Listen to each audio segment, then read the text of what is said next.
Martin Luther once said, "Even if I knew that tomorrow the world would go to pieces, I would still plant my apple tree." Hi, my name is Herman Kratitchwill, and I felt compelled to take a moment out of my day to create this audio podcast. Originally, I intended to make a video because from both an emotional and rational standpoint, I felt like I really needed to plant my tree, or at least a seed that perhaps may reach the ears and minds of others across the globe. So if you're wondering who I am and what I do and what gives me the right to dispense what I'm about to say, my answer would be pretty straightforward, and I would probably say the following. One, I'm an Austrian that lives in Spain. I work an average job, among other things, at a multinational company. And thirdly, if for not the freedom of speech to dispel my thoughts, then, be it my own stubborn self. I'm not an expert, nor do I feel qualified or certified in any manner to make any kind of analysis of all I'm about to mention. Rather, I feel compelled to share my personal opinion based on my logical and rational thinking, hoping to create some kind of discussion and dialogue along with constructive criticism. I'm well aware that this thought pattern may not be aligned to yours, and I respect that, but I ask that just the way I would hear you out on any topic, I ask you hear me out as well. In the recent days with the American elections and Mr. Donald J. Trump being voted the president-elect of the United States, this single event, has sparked a significant amount of emotion across the globe, regardless of country, regardless of race, or even religion. To me, it was news among many other things that I've been following in the past months. It's been a long campaign, 1.5 years. However, whether watching Richard Quest on CNN or reports in Al Jazeera, it was news all the same. However, after reading the aforementioned quote that was posted by a friend in one of our family's WhatsApp groups, I put some thought into actually dispensing my thoughts as my first point of action through this audio podcast to the world. And again, the quote by Martin Luther goes, "Even if I knew that tomorrow the world would go to pieces, I would still plant my apple tree." Now, think about that and think about what Martin Luther meant by it. I believe it means to execute.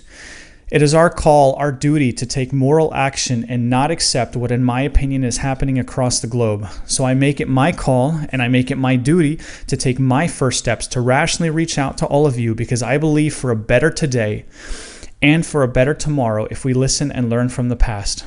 I do this because I want all children, including my son, to have a better future.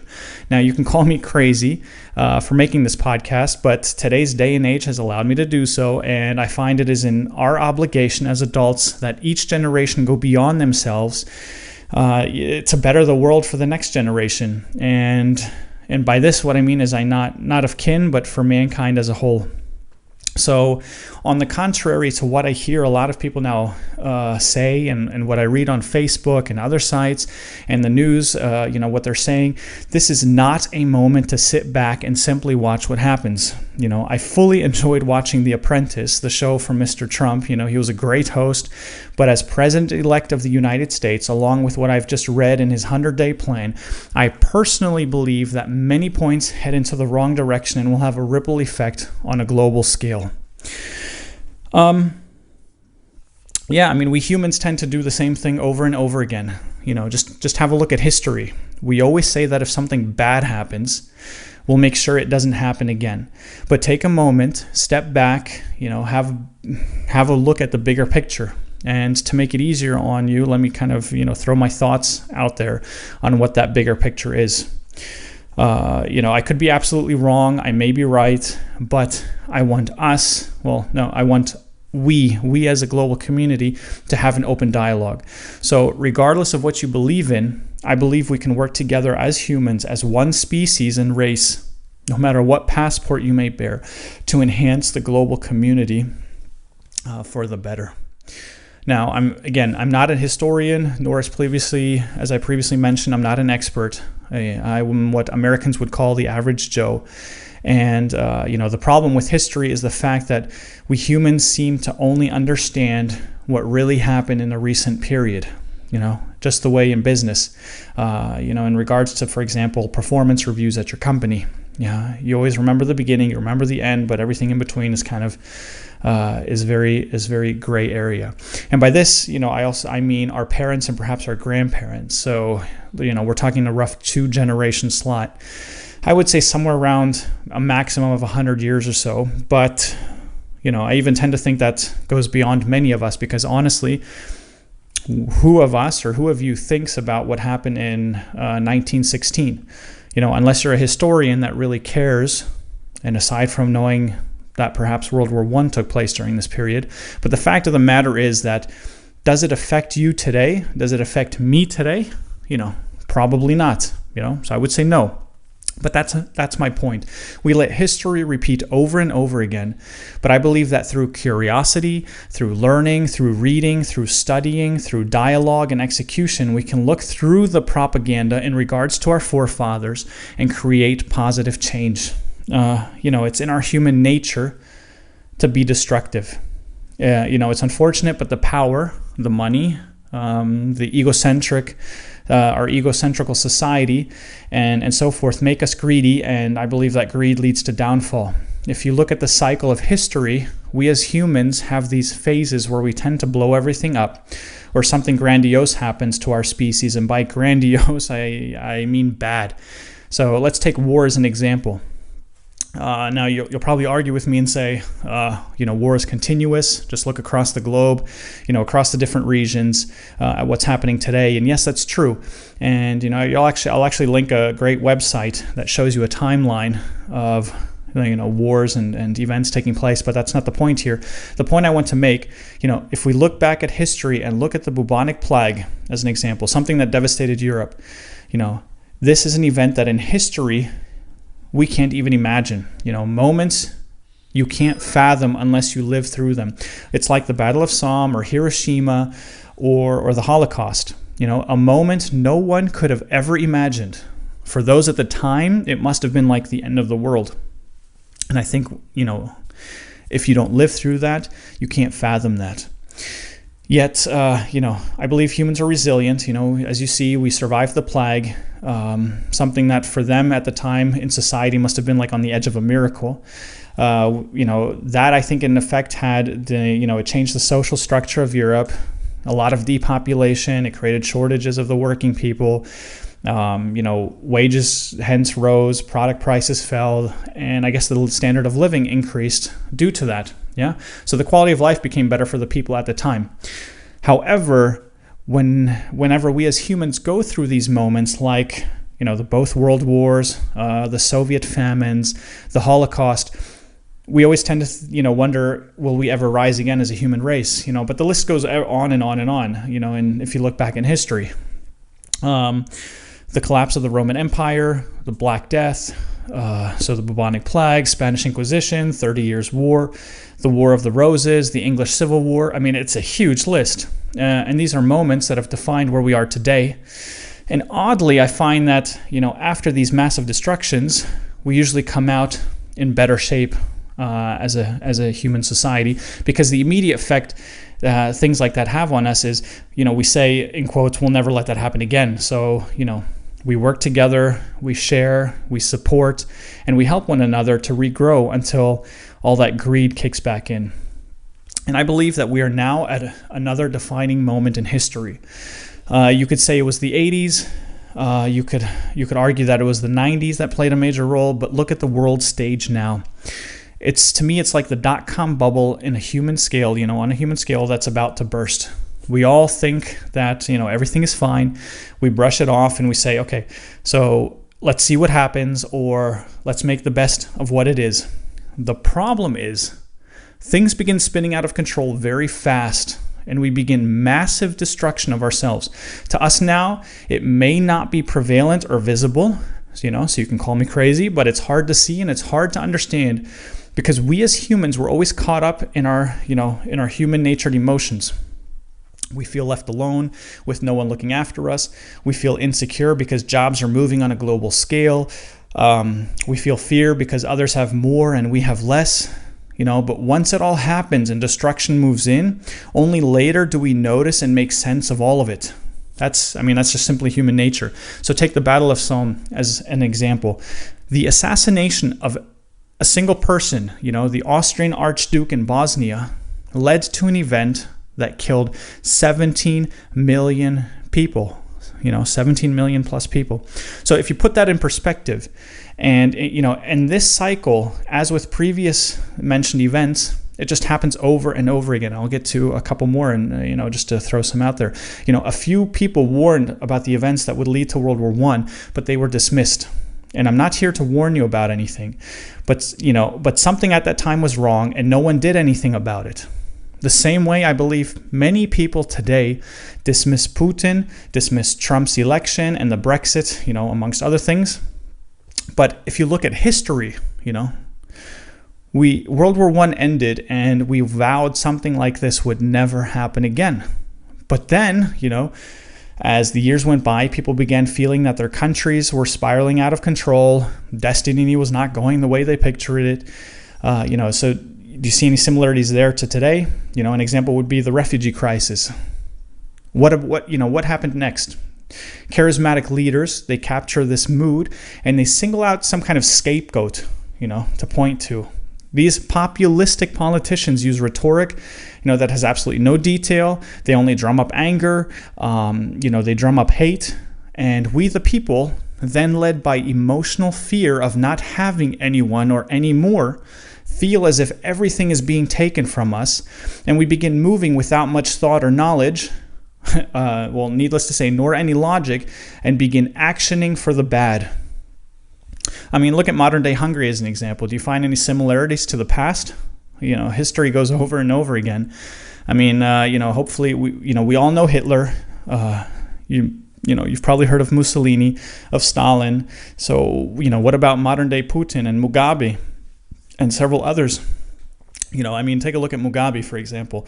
He stirred national anger and hatred towards a white minority that were landowners, okay? And I'm not Zimbabwean, and it's not my place to judge what happened over the recent decades, but this anger led to the seizure of lands and redistribution in a very populist move, so everybody approved. That was approved by the people, and in the end, it kind of it unraveled the Zimbabwean economy and farms, and the whole farming.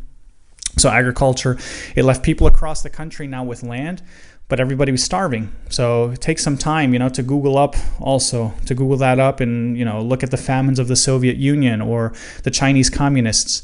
Millions of people die without reason because of people we put in power because they seem to be like us. They want to help us all, no? That's kind of how I feel, Trump's campaign has gone. So what we don't see, or what we fail to realize over and over again, and at this very moment, is that with such people, we the masses move towards a cycle of destruction, and we tend to mock and dismiss experts and critics. I mean, take a look at World War II. You had the Treaty of Versailles, you had the rise of Hitler, and then the Second World War. And the reasons we fail to recognize such events, this across a global scale, is because we as humans, like I previously mentioned, in regards to a time span, like the attention time span that we have, I believe like 3 points. So one, we only look at the present. We tend to not look at the past or potential future, we forget about those things because of where we are now. Secondly, we look at our immediate environment rather than the global picture. And I fully get it. We all do the same. I want my family to be in a better position as time moves on so that I know my children have it better than I did, and the cycle hopefully continues with their children should I be gone, and so on and so forth. The problem with that in our society today is how it all has become me. It's all about me, me, me. And this populist thinking is to utilize that exact fear of what if I get left behind, and my tomorrow, the tomorrow for my family, is worse than today, rather than giving, every one of us the opportunity to prosper. Again, it's we. Yeah, it's we. It's not I. And I'll give a bit more insight to that in a bit. But, my third point, why we fail to recognize these cycles, is because most people don't do their own diligence. That includes reading, thinking, challenging the status quo, hearing, and by hearing I mean actually hearing the opposing views, understanding and collaborating through that dialogue, and then through that dialogue executing together. We just listen to the media, we just read whatever's on the internet, whatever we hear and so forth. Now, I'm a citizen of Austria, a citizen of Europe, and I'm a citizen of the world. I find that our Earth has magnificent places with amazing cultures, and the variety of people from which we can learn from is so vast. This includes the United States. Parts of my family are American. However, as a non-American, there's something I seem not to grasp. Hence, I wanted to do this audio recording. How can someone like Trump, who when you paint the picture equals those in history, become the leader of the so-called free world? He says he will make America great again. But to me, America is great. I say that as a non-US citizen. Look at every, just look at every statistic across the board. And no, not everything in life is rigged. So do your due diligence and look at those stats, because they will tell you America is doing great across the board, whether it's unemployment or the quality of life. Yeah, and of course, there's issues. There's always issues in every country. You have good and bad. Yeah. The thing is, I still can't fathom how someone who has said and done and resaid statements become president-elect of the United States. Now, Hillary Clinton may not have been the best alternative, nor Johnson or Stein for that matter, but it shows that the passion and anger and the rhetoric of a single man, in the same fashion of several of his historic predecessors, a charismatic narcissist who grows a cult by tapping into our basic human instincts, could catapult himself to where he is today.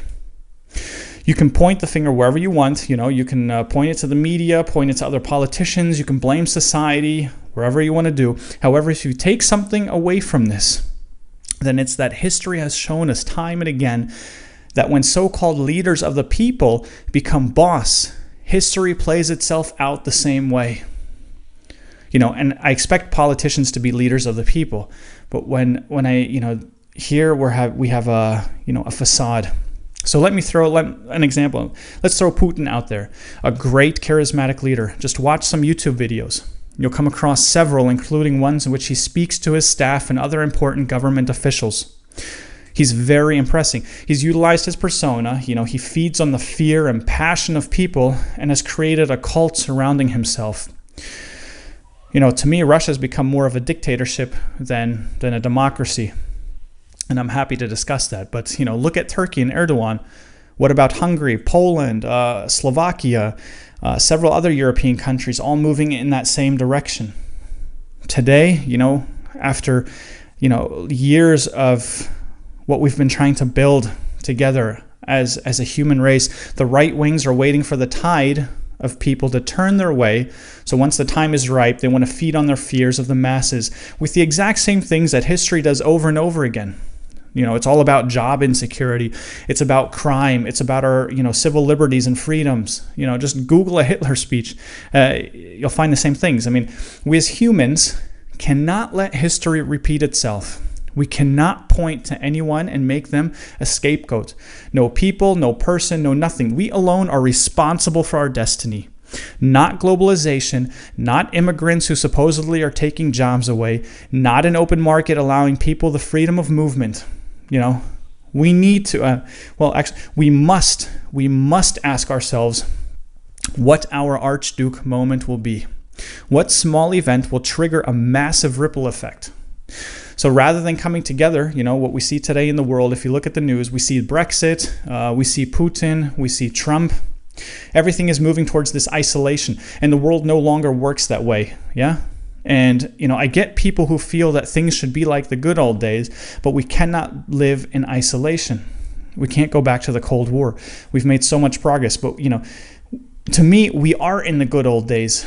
God willing, when I look back to these days in an old age, I'll probably fantasize that prices in my day were reasonable, that politicians were noble, and children respected their elders. But the fact of the matter is we need to accept these inalienable truths that prices will rise, politicians will philander, they'll always philander, and all of us will get old. It's a great quote, by the way, from a good song.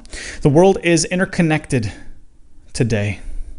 Everything affects one another, and it's our responsibility to ensure that every human has the basic rights, as John Locke put them, to life, liberty, and property. Everyone, absolutely everyone, has those rights.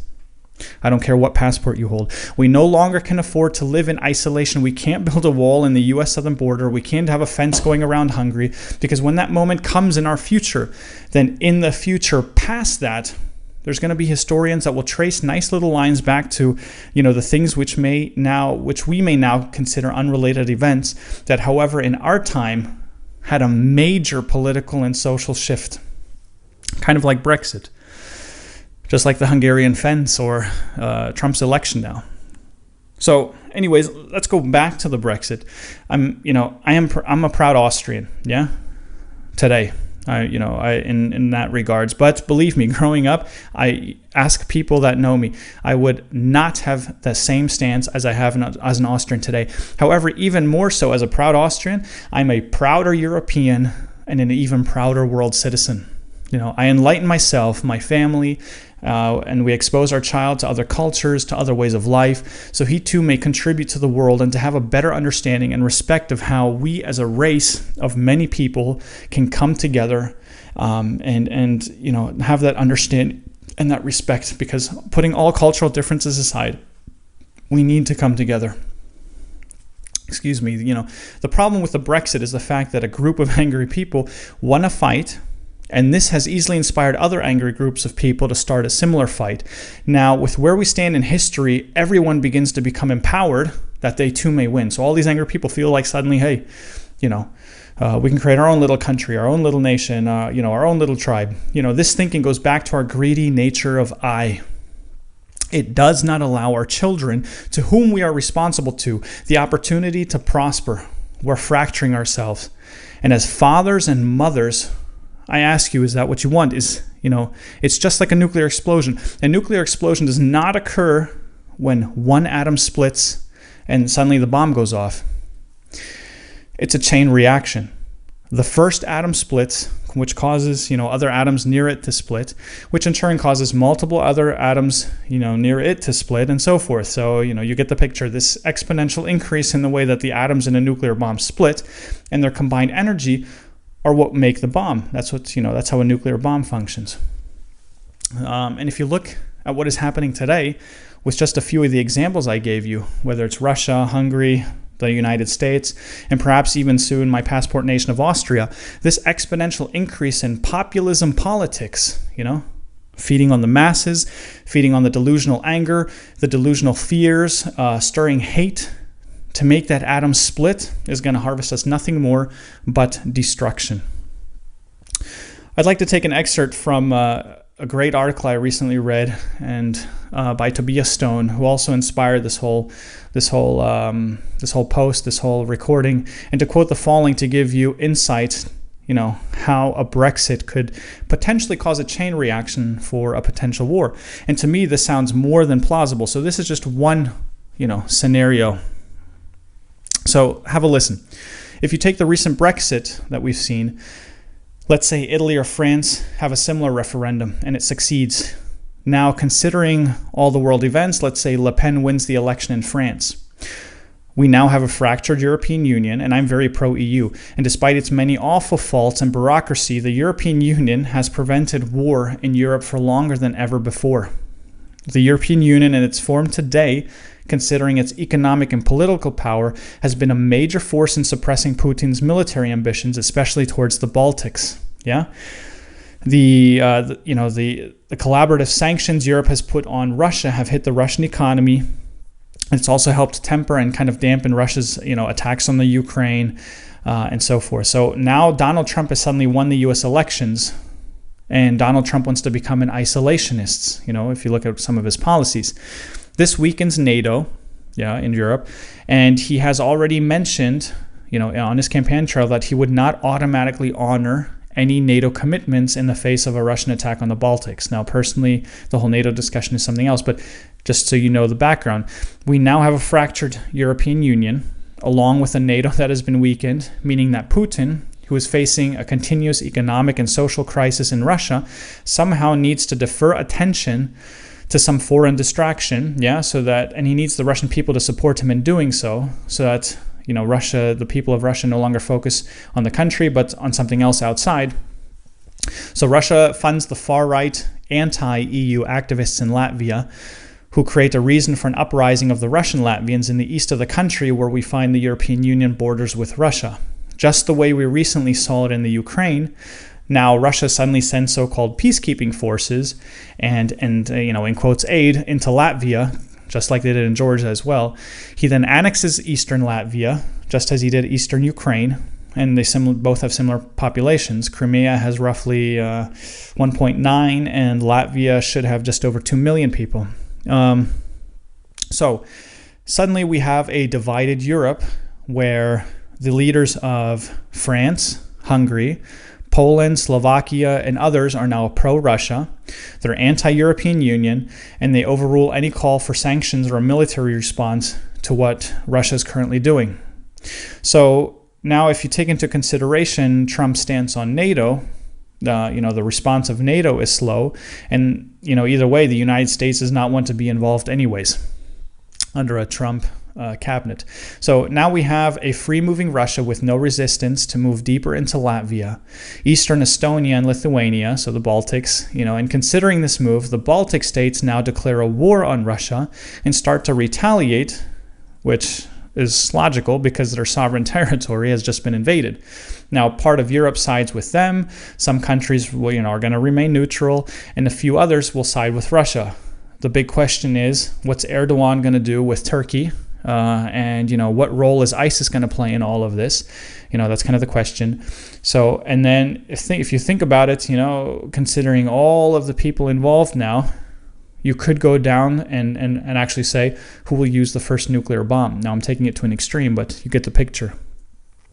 Anyways, the scenario, this scenario is painted out by Mr. Stone. It's very plausible, and despite it being a hypothetical scenario, if I were a newscaster, and on CNN or whatnot, and I just announced this segment to you, or you just heard this now live, you'd be in panic and perhaps shock at this point, depending on where you lived. Before revealing that, this is actually just a scenario. Anyways, you get the picture. But, looking back at what I mentioned previously with the Archduke of Austria, this could be one potential scenario that kind of gets things rolling. Don't misunderstand me. I'm not saying we're necessarily heading into a third world war. At least we're not there yet. Or some kind of, bigger war on the European continent or whatnot. However, the point, again, is to be vigilant.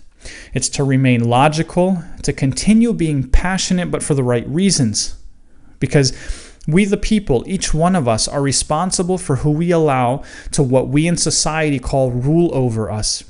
We need to be cautious and vigilant to whom we give power to execute on the laws commonly laid out by those we believe speak for all of us, and on what we hope is the best for our so-called nations, which in turn should allow every one of us to prosper.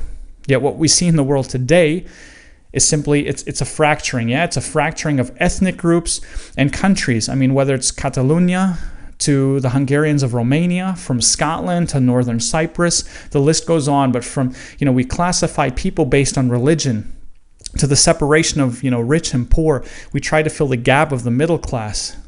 This is what populism politics feeds on. These people utilize our fears that should be non-existent, because we need to stop thinking I and rather strengthen our path of we. Yeah? It's we. We need to stop this I. It's all about we. The scenarios are limitless, if you look at that, but it's our choice. Just like in business, we need to understand that the world is dynamic. Any event could cause a major ripple effect, and history has shown us time and again that where we are now,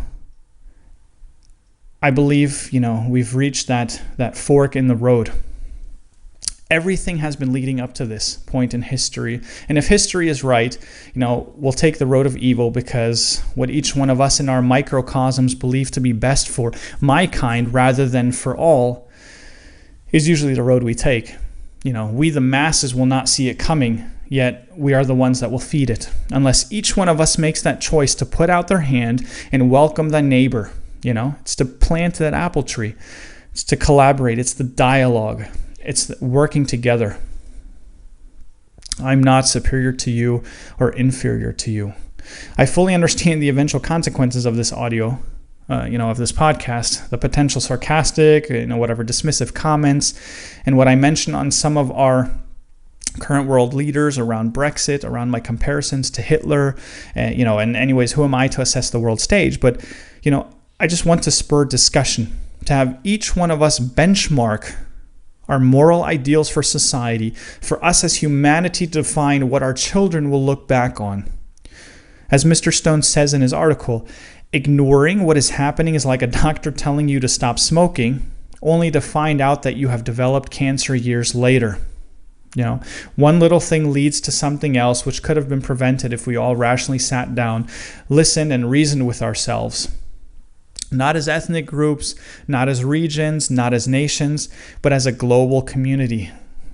However, the problem is people smoke anyways, and people will always die from it.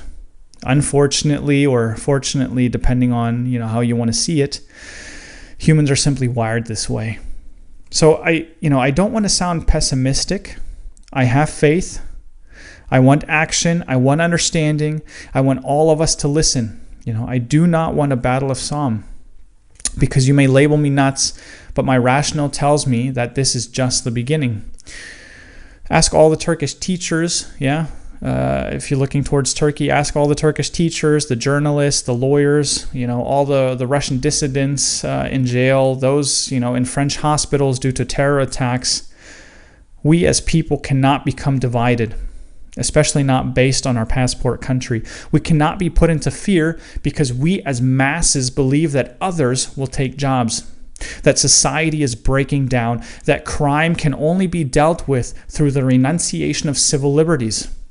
We cannot take what we have today for granted. Some of us live a great life, some of us struggle, yet despite our day-to-day problems, the opportunities we have to prosper are right there in front of us. We as one people, and I mean all of us, regardless of your race, regardless of your skin color, your education level, your job title, your passport, your religion, or any other form of human classification, need to go beyond ourselves. Just smile, help, be helped, transition a better world to those that come after us. That's our responsibility. We cannot become divided. We need to be vigilant. We need to be aware. We need to make sure that the few do not suppress the many in the name of all. We need to harness the good of humanity. I don't want to finish off sounding naive in regards to world problems, but we must walk across the bridge together. We need to get rid of the ever-widening gap in our societies and move away from I and begin thinking we. I truly hope that the future is bigger than Trump and our current world leaders themselves. However, I will remain vigilant. I ask you to do the same. This is my apple tree.